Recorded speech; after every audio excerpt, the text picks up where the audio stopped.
ముందుగా అందరికీ advanced happy new year అండి. ఈ కొత్త సంవత్సరం అదే ఆంగ్ల కొత్త సంవత్సరం మీకు చాలా ప్రాఫిట్స్ తీసుకురావాలి, చాలా సంతోషాలు తీసుకురావాలి, చాలా మనశ్శాంతి తీసుకురావాలని చెప్పి దేవుని కోరుకుంటున్నాను నేను. రైట్. 31st నైట్ పార్టీ కోసం మార్కెట్ ఒక మంచి ఊపునైతే అయితే ఇచ్చి వెళ్ళిపోయాం. అవునా కదా? నిఫ్టీ ఇవాళ ఒక 3/4 పాయింట్ పెరిగింది. అలాగే బ్యాంక్ నిఫ్టీ కూడా ఇంచుమించు అంతే పెరిగింది. మీ పోర్ట్ఫోలియోస్ ఇవాళ ఎంత పెరిగాయి ఏంటనేది కింద కామెంట్స్లో పెట్టండి. అండ్ అలాగే ఇవాళ బాగా పెరిగిన సెక్టర్లో చెప్పాలంటే నిఫ్టీ ఆయిల్ అండ్ గ్యాస్, తర్వాత మీడియా, తర్వాత ఎనర్జీ, మెటల్ ఇవన్నీ. అయితే ఇవాళ కూడా కొంచెం ప్రాఫిట్ బుకింగ్ జరిగిన స్టాక్స్లో చెప్పాలంటే నిఫ్టీ ఐటీ అండి. అక్కడ యూఎస్లో చూసుకున్నా సరే ఇవాళ నాస్డాక్లో కూడా కొంచెం ప్రాఫిట్ బుకింగ్ అనేది కనిపిస్తుంది. సో మేబీ అందుకు ఐటీ సెక్టర్ ఫాలో అయి ఉంటుందండి. అండ్ చూడండి, సిల్వర్ ఇంకా ఇప్పటికి మార్కెట్ వీడియో చేస్తున్న టైంకి అయితే 8.4% ఫాలో అయింది. గోల్డ్ ఒక 1.5% అలా ఫాలో అయిందండి. మాట్లాడుకుందాం, వాటన్నిటి గురించి మాట్లాడుకుందాం. అయితే జస్ట్ అంటే ఎప్పుడో ఒకసారి మనం హ్యాపీ ఫీల్ అవ్వడానికి టైం దొరుకుతుంటుంది కదండి. సో అట్లీస్ట్ ఒక మూమెంట్ అయినా హ్యాపీ ఫీల్ అవుదాం. నిఫ్టీ మంచి రిటర్న్స్ ఇచ్చింది, లాస్ట్ రోజు మంచి రిటర్న్స్ ఇచ్చింది అని హ్యాపీగా ఫీల్ అవుదాం. ఏమంటారు? సరే, ఈ వీడియోలో ఏం చేద్దామంటే మనం 2026కి జనరల్గా మార్కెట్ అవుట్లుక్ ఎలా ఉన్నది, పెద్ద పెద్ద ఎనలిస్టులు, బ్రోకరేజ్ ఫర్మ్స్ ఏమంటున్నాయి, ఎలాంటి సెక్టర్స్ ఆర్ ఎలాంటి థీమ్స్ ఆర్ ఎల్స్ ఎలాంటి స్టాక్స్లో మనం ఇన్వెస్ట్ చేసుకుంటే మంచిదవుతుంది అనేది మాట్లాడుకుందామండి. అర్థమైంది కదండి? ఈ వీడియోలో మీకు ఎలాంటి ఇన్ఫర్మేషన్ దొరుకుతుందో అర్థమైందని అనుకుంటున్నాను. So let's start the video. Welcome to రూపాయి తెలుగు. మీరు ఇంకా మన ఛానల్ని సబ్స్క్రైబ్ చేయనట్లయితే ప్లీజ్ సబ్స్క్రైబ్ చేసుకొని నోటిఫికేషన్స్ ఆన్లో పెట్టుకోండి. ఇంకా నిన్నటి మార్కెట్ అప్డేట్ వీడియోలో డివిడెండ్స్కి బోనస్ షేర్స్కి డిఫరెన్స్ ఏంటి అనేది అడగడం జరిగింది. దాని తాలూకా ఆన్సర్ ఏంటనేది రేపు వీడియోలో చెప్పుకుందామండి. ఇవాళ సింపుల్గా 2026 తాలూకా జనరల్ మార్కెట్ అవుట్లుక్ ఏంటి అనేది, ఆ మ్యాక్రో పిక్చర్ అనేది చూద్దాం. ఫస్ట్ ఒకసారి బయట నుంచి అలా చూస్తే నిఫ్టీ 10% పెరిగిందండి. ఈ ఇయర్లో 2025లో నిఫ్టీ 10% పెరిగింది. ఎప్పుడు సైడ్ వేస్లో తిరిగే నిఫ్టీ 10% పెరిగిపోవడానికి కొంతమందికి ఆశ్చర్యం అనిపిస్తుంది, అవునా కదా? బట్ పోర్ట్ఫోలియో లెవెల్స్లో అలా ఫ్లాట్గానే ఉంటుందండి. ఎందుకంటే మిడ్ క్యాప్స్ ఆల్మోస్ట్ లైక్ అలాగే సైడ్ వేస్లో తిరిగాయి అండ్ స్మాల్ క్యాప్స్ ఎక్కువగా ఫాలో అయ్యాయి. రైట్. ఈ మొత్తం సంవత్సరంలో ఎవరు బాగా పెరిగారు అనేది చూద్దామండి. మీడియా 21% ఫాలో అయింది, నిఫ్టీ ఐటీ ఒక 13% ఫాలో అయింది. బాగా పెరిగిన సెక్టర్లో చెప్పాలంటే పిఎస్యూ బ్యాంక్స్, దాని తర్వాత మెటల్స్, రీసెంట్గా మెటల్స్లో ఎక్కువ ర్యాలీ వచ్చింది. ఆటోలో ఒక 22% ర్యాలీ అలా వచ్చిందండి. ఓకే కదా? నా ఇదంతా మనం ఎందుకు చెప్పుకుంటున్నామంటే 2026 మార్కెట్ అవుట్లుక్ చూడకముందు 2025 ఎలా గడిచింది ఏంటి అనేది చూడాలి కదా. నా జనరల్గా చెప్తున్నానండి, 2025లో అంటే ఇంకా కరెక్షన్ ఫేజ్లో ఉన్నట్టే అనుకోవచ్చు, అంతే కదా? బట్ 2026 అని, 2027 అని వాల్యుయేషన్స్ పరంగా చూసినా, గ్రోత్ పరంగా చూసుకున్నా సరే ఇండియా మంచి పొజిషన్లోనే ఉన్నది అని చెప్తున్నారండి. సో మనం కూడా అదే హోప్తో వెళ్దాం. నౌ మన ఇండియాకి ఒక 2 లక్ ఫ్యాక్టర్స్ కావాలండి. మన డొమెస్టికల్గా ఫండమెంటల్స్ ఎంత బాగుపడినా, గ్రోత్ ఎంత బాగా పెరిగినా, వాల్యుయేషన్స్ ఎంత కరెక్ట్గా ఉన్నా సరే ఒక 2 లక్ ఫ్యాక్టర్స్ బయట నుంచి మనకు కావాలి. ఒకటి యుఎస్ మార్కెట్ ఫ్లోస్ నుంచి, 2 చైనా ఫ్యాక్టర్ నుంచి. యుఎస్ మార్కెట్ ఫ్లోస్ నుంచి ఏంటంటే డాలర్ వీక్ అవుతూ వచ్చిందండి. ఆల్మోస్ట్ లైక్ 10% అలా ఫాలో అయింది. కానీ ఇంకా ఇన్వెస్టర్స్ యుఎస్ మార్కెట్ నుంచి బయటకు మనీ తీయడం లేదనమాట.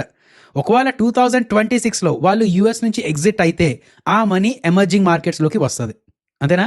ఆ మనీ ఎమర్జింగ్ మార్కెట్స్లోకి వస్తుంది అండ్ మన ఇండియాలోకి వచ్చే ప్రాబబిలిటీ కూడా కొంచెం ఉన్నదండి. సో ఇది luck factor number 1. Now luck factor number 2, China చూసుకుంటే ఆల్మోస్ట్ లైక్ 17 yearsలో 5 times అలా పెరిగింది, 5 times అలా ఫాలో అయింది. అంటే ఇప్పుడు మళ్ళీ 40% అలా ర్యాలీ అయిందండి. సో ఇప్పుడు ర్యాలీ అయినా సరే మళ్ళీ ఫాలో అవడం దాని ఆనవాయితీ అనమాట. ఒకవేళ చైనా మార్కెట్ పడితే ఆ మనీ మన ఇండియాకి షిఫ్ట్ అవుతుంది కదా, అవునా కదా? సో ఈ 2 లక్ ఫ్యాక్టర్స్ కూడా కలిసి వస్తే ఇంకా మనకు కొంచెం ఎక్కువ రిటర్న్స్ వచ్చే ఛాన్సెస్ ఉంటాయండి. సో కోరుకుందామా? ఈ 2 జరగాలని కోరుకుందామా? రైట్. ఇప్పుడు చెప్తుంది జాగ్రత్తగా వినండి. ఇప్పుడు మనం ఏం చేస్తామంటే ఒక స్టెప్ బ్యాక్ వేసి మెయిన్ పిక్చర్లో ఏం జరగాలి ఏంటనేది చూద్దాం. ఫైనల్గా మనం దీని వరకు వస్తామండి. మీరందరూ ఏంటి సార్ నాకు కొంత తొందరగా థీమ్స్ చెప్పండి, లేదంటే సెక్టర్స్ చెప్పండి, లేదంటే స్టాక్స్ చెప్పండి అని అనొచ్చు. దీని గురించి మాట్లాడుకుందాం. బట్ దీని వరకు రాకముందు అసలు ఏంటంటే మ్యాక్రో పరంగా చూసుకున్నా, కమోడిటీస్ పరంగా చూసుకున్నా, లేదంటే కరెన్సీ పరంగా చూసుకున్నా, లేదంటే గ్లోబల్ మార్కెట్స్ పరంగా చూసుకున్నా సరే ఎక్కడి నుంచి ఉన్నాం మనం, ఏం జరిగితే మనకి మంచిది, ఎలాంటి అప్డేట్స్ మనం వెయిట్ చేస్తూ ఉండాలి, ఎలాంటి అప్డేట్స్ మనం ఫాలో అవుతూ ఉండాలి అనేది తెలుసుకుందామండి. First macro and global factors పరంగా వస్తే మెయిన్గా మనం చెక్ చేయాల్సింది ఇదండి. యూఎస్లో ఇంట్రెస్ట్ రేట్స్ 2024-25లో రేట్స్ కట్ చేశాక 2026 నాటికి ఎకానమీ స్టేబుల్ అవుతుందా లేదా, లేక రెసిషన్ వస్తుందా లేదా, ఇలాంటివన్నీ ఈ రేట్స్ మీద కూడా డిపెండ్ అవుతుందండి. రేట్స్ తగ్గితే లిక్విడిటీ పెరిగి మార్కెట్స్ మళ్ళీ పైకి లేస్తాయి, అవునా కదా? సెకండ్ థింగ్, ఇన్ఫ్లేషన్ కంట్రోల్లో ఉంటుందా లేదా. ఒకవేళ ఇన్ఫ్లేషన్ పెరుగుతూ ఉంటే గ్రోత్ స్లో అవుతుంది, అలాగే ఇంట్రెస్ట్ రేట్స్ కూడా కొంచెం కట్ చేయడం తగ్గిస్తూ ఉంటారు, మార్కెట్స్ పడే ఛాన్సెస్ ఉంటాయి. అండ్ మోస్ట్ ఇంపార్టెంట్లీ ట్రంప్ని మాత్రం దృష్టిలో పెట్టుకుని ఈ జియో పాలిటిక్స్ కూడా మనం కన్సిడర్ చేయాలండి. ఏవైనా రష్యా యుక్రెయిన్ తాలూకా వార్ పెరిగినా, ఇజ్రాయెల్ హమాస్ తాలూకా వార్ కొంచెం స్ట్రెంథన్ అయినా 2026లో కొంచెం ఎఫెక్ట్ ఉండొచ్చు. వీటి వల్ల ఏం జరుగుతుంది, క్రూడ్ ఆయిల్ పెరుగుతూ ఉంటుంది, అలాగే ఇంకొక పక్క ఇన్ఫ్లేషన్ పెరుగుతూ ఉంటుంది, దానివల్ల ఇంట్రెస్ట్ రేట్స్ కట్ అనేది తగ్గుతూ ఉంటాయి, దానివల్ల గ్రోత్ కొంచెం తగ్గుతూ ఉంటుంది, ఎకానమీలో లిక్విడిటీ కొంచెం తగ్గుతూ ఉంటుంది. సో ఇలాంటివన్నీ ప్రాబ్లం వచ్చే ఛాన్సెస్ ఉన్నాయన్నమాట. సో అర్థమైందా, ఏ మ్యాక్రో పరంగా మనం చెక్ చేయాలి, ఏ అప్డేట్స్ ఫాలో అవ్వాలి అనేది అర్థమైందా లేదా. నా కమోడిటీస్ సైడ్ వద్దాం. కమోడిటీస్లో ఏంటంటే మెయిన్ ఇప్పటి వరకు ఒక 2-3 years వరకు ఎక్కువగా క్రూడ్ ఆయిల్నే ఫాలో అవుతూ వచ్చేవాళ్ళం అండి. ఎందుకంటే ఒకవేళ క్రూడ్ ఆయిల్ బాగా పెరిగిపోతూ ఉంటే మన మార్కెట్స్కి నెగిటివ్, లేదంటే క్రూడ్ ఆయిల్ పడుతూ ఉంటే మన మార్కెట్స్కి పాజిటివ్ అనుకునేవాళ్ళం. బట్ ఇప్పుడు క్రూడ్ ఆయిల్ మాత్రమే కాకుండా గోల్డ్ అండ్ సిల్వర్ మీద, అలాగే కాపర్ మీద, డాక్టర్ కాపర్ మీద కూడా ఎక్కువ ఫోకస్ పెడుతూ ఉండాలండి. Next of course currency. మిగతాది ఎలా ఉన్నా సరే యూఎస్డి ఐఎన్ఆర్ తాలూకా వాల్యూ ఆ 90 అయితే కంపల్సరీ లేండి. ఆ 90 దగ్గరలో అటు ఇటు తిరుగుతుంది, బట్ మరీ ఎక్కువ పెరగకూడదు. అక్కడి నుంచి 95-100 అలా వెళ్ళిపోతే మనం ఇంకొంచెం ఎక్కువ ఫాలో అవుతాం.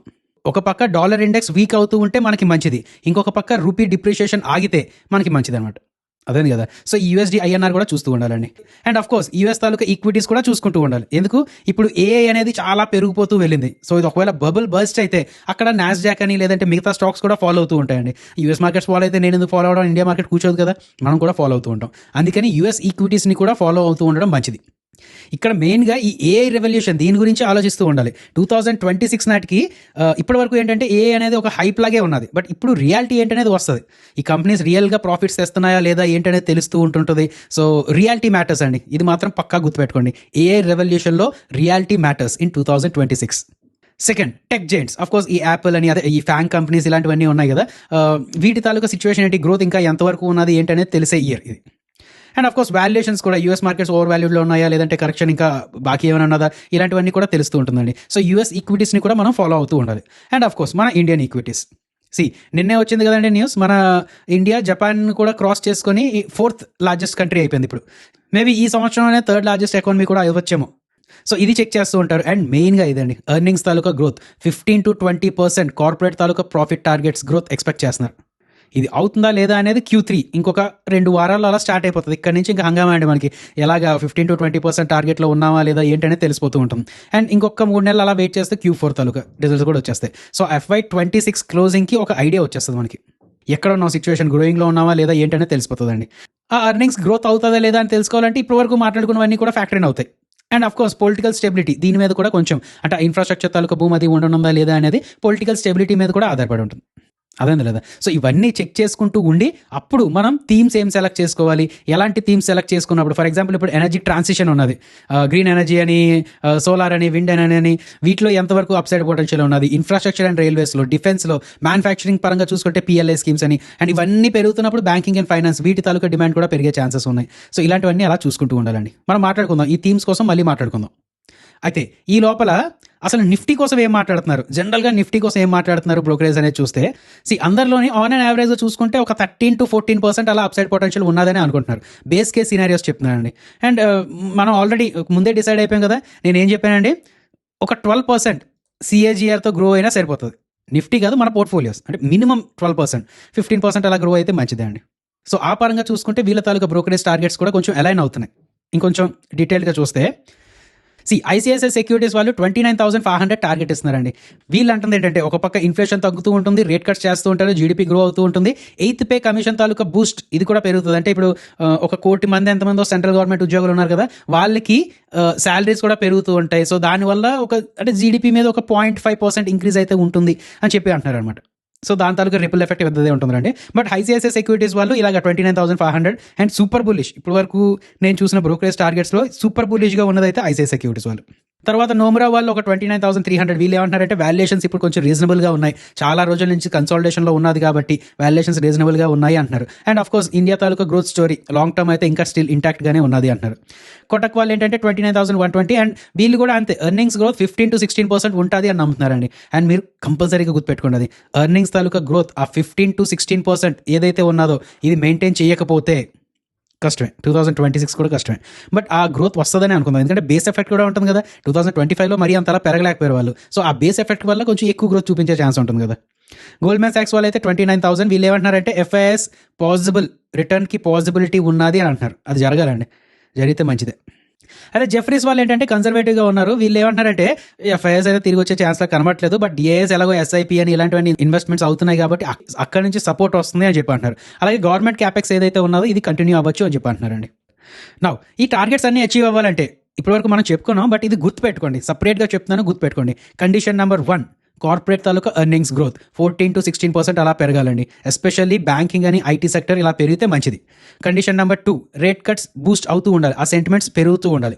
కండిషన్ నెంబర్ 3, ఆ 8th పే కమిషన్ ఉన్నది కదా, అది కొంచెం హిడెన్ ట్రిగర్ అవుతుందండి. అంటే మనం ఏంటి చాలా తక్కువ మందికే శాలరీస్ పెరుగుతుంది కదా అనుకుంటాం, బట్ తాలూకా కన్జంప్షన్ బూస్ట్ అనేది పెరుగుతుంది. అండ్ కండిషన్ నెంబర్ 4, తెల్లవాళ్ళు మరీ తిరిగి రావాలి, ఎఫ్ఐఎస్ ఫ్లో రివర్సల్ అవ్వాలండి.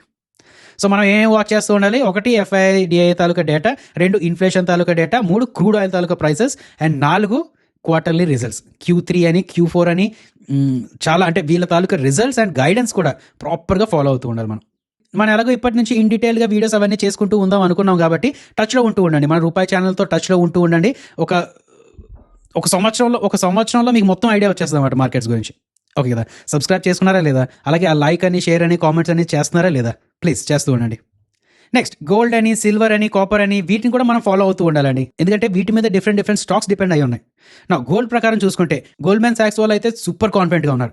మన నిఫ్టీ పరంగా ఐసిఐసిఐ సెక్యూరిటీస్ వాళ్ళు ఎలాగ టోటల్ బుల్లిష్గా ఉన్నారు, గోల్డ్ పరంగా గోల్డ్మెన్ సాక్స్ వాళ్ళు ఫుల్ కాన్ఫిడెంట్గా ఉన్నారండి. వీళ్ళు ఏమంటున్నారంటే ఫెడ్ రేట్ కట్స్ చేస్తున్న కొద్దీ గోల్డ్ తాలూకా వాల్యూ ఇంకొంచెం పెరిగే ఛాన్సెస్ ఉంటాయి అని అంటున్నారు. అండ్ సిల్వర్ పరంగా చూస్తే అఫ్కోర్స్ ఇవాళ ఇంచుమించు ఒక 8% అలా పడ్డది, కొంచెం వాలటిలిటీ అలా ఉంటూ ఉంటుంది. బట్ అంటే 2025లో ఈ 3 పెరిగినంతలా మళ్ళీ 2026లో పెరుగుతుంది అని నమ్మకం పెట్టుకోలేము. But as of now data చూసుకుంటే కొంచెం పెరిగేటట్టే కనబడుతున్నాయండి. అంటే ఈ సిల్వర్లో ఏంటంటే కొంచెం షార్ట్స్ అవన్నీ బిల్డప్ చేసి ఉన్నాయి, సో షార్ట్ టర్మ్లో కొంచెం గెయిన్ ఉంటుంది. బట్ మీడియం టర్మ్ పరంగా చూసుకున్నా, లాంగ్ టర్మ్ పరంగా చూసుకున్నా సరే గ్రోత్ ఈజ్ స్టిల్ ఇంటాక్ట్. మీకు ఒక విషయం తెలుసా లేదో చెప్పండి. ఇప్పుడు అల్యూమినియం యూస్ చేస్తాం, పవర్ కోసమైనా సరే, ఎలక్ట్రానిక్స్లో అయినా సరే, ఎక్కడైనా సరే అల్యూమినియం యూస్ చేస్తూ ఉంటాం. ఆ అల్యూమినియం మారి గోల్డ్ వచ్చింది, ఇప్పుడు గోల్డ్ నుంచి సిల్వర్కి వెళ్తున్నాం అన్నమాట. ఎందుకు అసలు ఈ సిల్వర్ ఎందుకు ఎలా పెరుగుతుంది, గోల్డ్ కాపర్ ఎందుకు ఇంత అలా పెరుగుతుంది, అసలు ఇండస్ట్రీస్ పెరిగితే ఇవి ఎందుకు పెరగాలి, ఇలాంటి మీకు డౌట్ ఏమైనా వచ్చిందా లేదా? ఎక్కువ మందికి వచ్చిందంటే నెక్స్ట్ వీడియోలో ఎక్కడ కవర్ చేస్తాను. లేదన్నా సరే ఒకవేళ మీకు ఇంట్రెస్ట్ ఉన్నా సరే అసలు కాపర్నే ఎందుకు యూజ్ చేస్తున్నాం, సిల్వర్నే ఎందుకు యూజ్ చేయాలి యూజ్ చేసే చోట్ల అనేది ఒకసారి మీరు స్టడీ చేస్తే మీకు కాన్ఫిడెన్స్ పెరుగుతుందండి. నెక్స్ట్ ఒకసారి మనం సెక్టర్ స్పెసిఫిక్గా అలా వెళ్ళకముందు యూఎస్ మార్కెట్స్ గురించి ఎవరేమనుకుంటున్నారు అనేది చూస్తే 7,500 టార్గెట్ కొంతమంది ఇస్తున్నారు. దేనికి? S&P 500కి. ఇది ఇప్పుడు ఎక్కడ ఉన్నది? 6,896లో అలా ట్రేడ్ అవుతుందండి యాజ్ ఆఫ్ నో చూసుకుంటే. దీనికి కొంతమంది 7,500 ఇస్తున్నారు, అంటే ఆల్మోస్ట్ లైక్ ఒక 10% అనుకోవచ్చా. మార్గన్ స్టాన్లే వాళ్ళు అయితే 7,750 టార్గెట్ ఇస్తున్నారండి. సో ఇంకొంచెం పెరిగేటట్టు ఉన్నది అంటున్నారు. అచ్చా, మీకు ఇందాక నుంచి మనం చూడండి వాళ్ళు ఒక టార్గెట్ ఇచ్చారు, వీళ్ళు ఒక టార్గెట్ ఇచ్చారు అనుకుంటూ ఉన్నాం కదా, బట్ ఎలాంటి బ్రోకరేజెస్ని ఫాలో అవ్వాలి ఏంటి అనేది మీకు ఐడియా ఉన్నదా లేదా? సింపుల్గా చెప్తాను, నోట్ చేసుకోండి. 1, మ్యాక్రో అండ్ గ్లోబల్ ట్రెండ్స్ మీరు ఫాలో అవ్వాలి అంటే JP Morgan and Goldman socks వీళ్ళ తాలూకా గ్లోబల్ వ్యూ బాగుంటుందండి, చాలా యాక్యురేట్గా ఉంటుంది. ఒకవేళ ఇండియన్ సెక్టర్స్ అని, స్టాక్స్ అని ఇలా మీరు ఫాలో అవ్వాలనుకుంటే ఐసిఐసిఐ సెక్యూరిటీస్ అని, కోటక్ అని, వీళ్ళు ఏంటంటే లోకల్ కన్జంప్షన్ ప్యాటర్న్స్ని ఇలాంటి వాటిని బాగా క్యాచ్ చేస్తూ ఉంటారు. నో ఎఫ్ఐఐ ఫ్లోస్ అని ఇలాంటివి మీకు తెలియాలంటే జెఫ్రీస్ అని, మార్గన్ స్టాన్లీ అని బాగా ప్రెడిక్ట్ చేసే ఛాన్సెస్ ఉంటాయండి. ఇప్పుడు మనం ఎఫ్ఐఎస్ ఎప్పుడు తిరిగి వస్తారు ఏంటనేది చూస్తూ ఉండాలి కదా, ఎవరేమనుకుంటున్నారు అనేది దానికన్నా జెఫ్రీస్ వాళ్ళు, మార్గన్ స్టాన్లీ వాళ్ళు ఏమనుకుంటున్నారు అనేది ముందు చూడగలిగితే మనకు కొంచెం ఎక్కువ యాక్యురసీ వచ్చే ఛాన్సెస్ ఉంటాయి.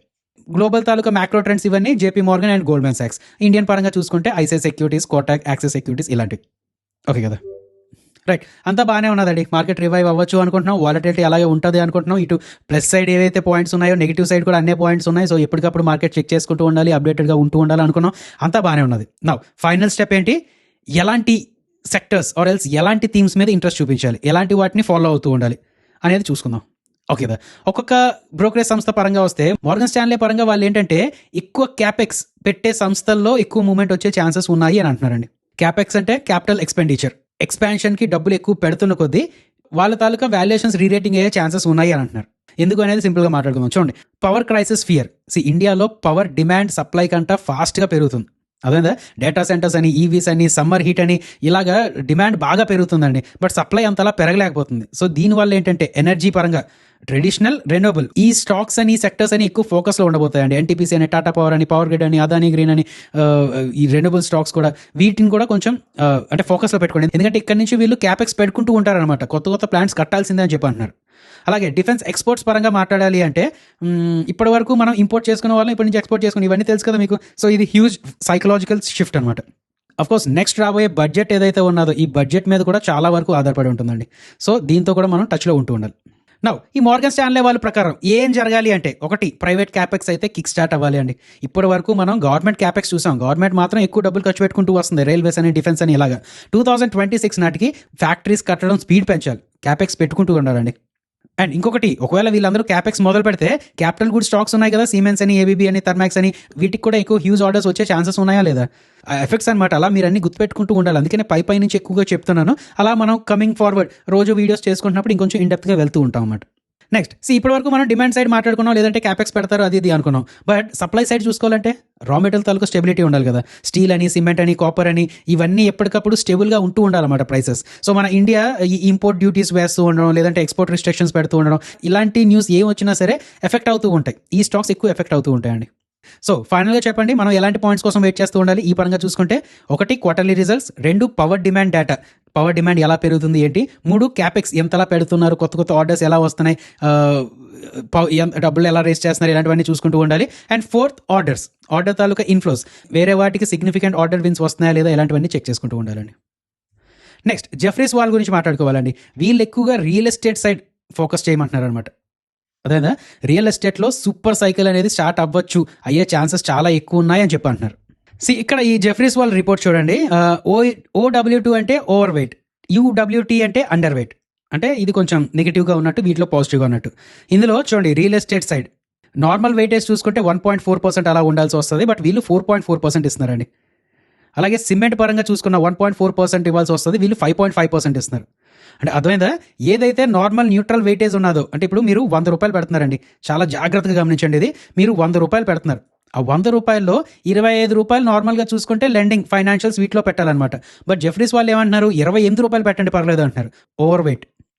నార్మల్గా నాన్ లెండింగ్ ఫైనాన్షియల్స్ ఏవైతే ఉన్నాయో ఇది 4.1% అలా పెట్టాలి, బట్ వీళ్ళు పెట్టొద్దు అంటున్నారు, అక్కడ ఎక్కువ రిస్క్ ఉన్నది అంటున్నారు అనమాట. ఐటీలో 9 రూపాయలు పెట్టాలి, బట్ వీళ్ళు 7.5 రూపాయలు మాత్రమే పెడుతున్నారు. ఎందుకు? కొంచెం తక్కువ పెట్టండి, అక్కడ ఎక్కువ పాసిబిలిటీస్ లేవు అని చెప్పి వీళ్ళు అంటున్నారు.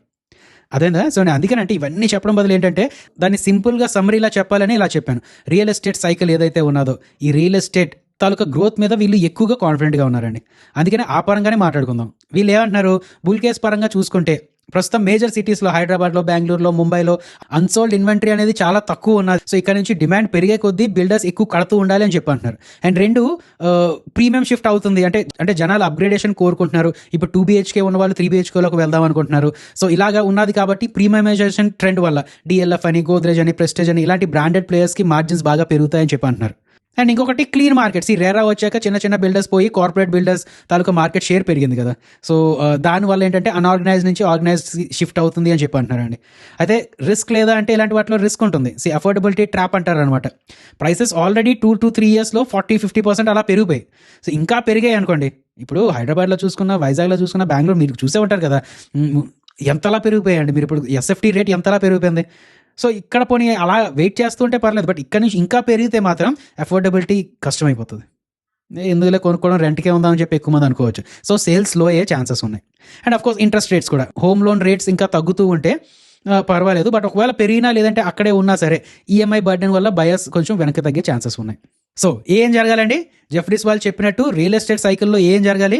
1 ఇంట్రెస్ట్ రేట్ కట్ జరుగుతూ ఉండాలి, 2 శాలరీ పెరుగుతూ ఉండాలి, ప్రాపర్టీ ప్రైసెస్ అంతలా పెరగకుండా ఉండకూడదు, and 3 raw material taluka cost కూడా తగ్గుతూ ఉండాలి, లేదంటే కంట్రోల్లో ఉండాలి. అప్పుడే కదా వీళ్ళకి మార్జిన్స్ ఎక్కువ పెరుగుతూ ఉండే. సో మనం చెక్ చేయాల్సిన విషయాలు ఏంటి?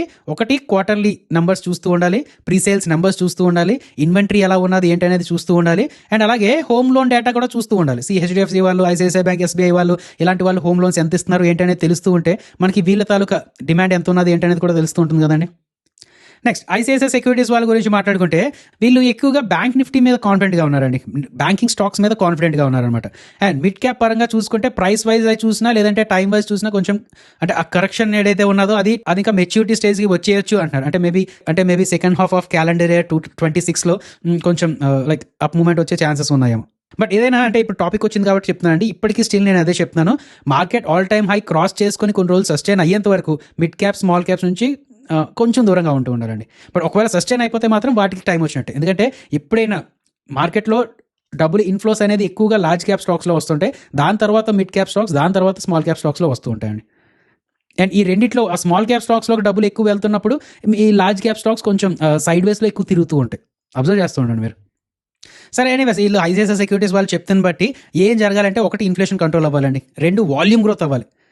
మనకి ఇప్పుడు వరకు కంపెనీ తాలూకు రిజల్ట్స్ అవి చూద్దాం అనుకున్నాం కదా, అందులో ప్రైస్ గ్రోతే కాకుండా వాల్యూమ్ గ్రోత్ కూడా అవుతూ ఉండాలి. అండ్ ఆ వాల్యూమ్ ఇంచుమించు 5 to 6% అలా దాటితే మంచిది అంటున్నారు. అండ్ ఇంకొకటి కోర్స్ మిగతా వాళ్ళు ఏంటంటే ప్రైవేట్ క్యాపెక్స్ పెరగాలి అది ఇది అంటున్నారు. ఐసిఐ సెక్యూరిటీస్ వాళ్ళు ఎందుకు వాళ్ళ వైపు ఎక్కువ ఇంట్రెస్ట్ చూపించట్లేదు. కోర్స్ ప్రైవేట్ క్యాపెక్స్ పెరిగితే మంచిదే, బట్ వీళ్ళు ఎక్కువ అంటుంది ఏంటంటే గవర్నమెంట్ క్యాపెక్స్ ఏదైతే ఉన్నదో ఇది రూరల్ ఏరియాస్లో బాగా పెరగాలి అని చెప్పి అంటున్నారు. సో సింపుల్గా చెప్పాలంటే ఐసిఐసిఐ సెక్యూరిటీస్ వాళ్ళు కన్జంప్షన్ సైడ్ ఎక్కువ ఇంట్రెస్ట్ చూపిస్తున్నారండి. అందులోని రూరల్ తాలూకా రికవరీ మీద ఎక్కువ ఇంట్రెస్ట్ చూపిస్తున్నారు అనమాట.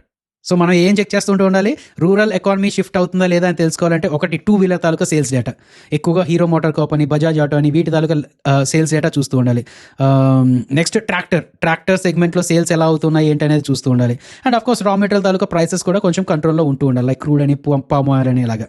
ఓకే కదా. సో అదండి, పై నుంచి మనం మొత్తం కవర్ చేసుకున్నాం. 2025లో ఏం జరిగింది, 2026లో ఏం జరిగితే మంచిది, ఎలాంటి పాసిబిలిటీ ఉన్నది, అండ్ ఎలాంటి థీమ్స్ మీద మనం ఇంట్రెస్ట్ చూపించవచ్చు, అంటే ఎక్కడ మూమెంటం ఉండే ఛాన్సెస్ ఉన్నాయి అనేది అనలిస్ట్ తాలూకా మార్కెట్స్ని సమరైజ్ చేసి మీకు చెప్పడం జరిగింది.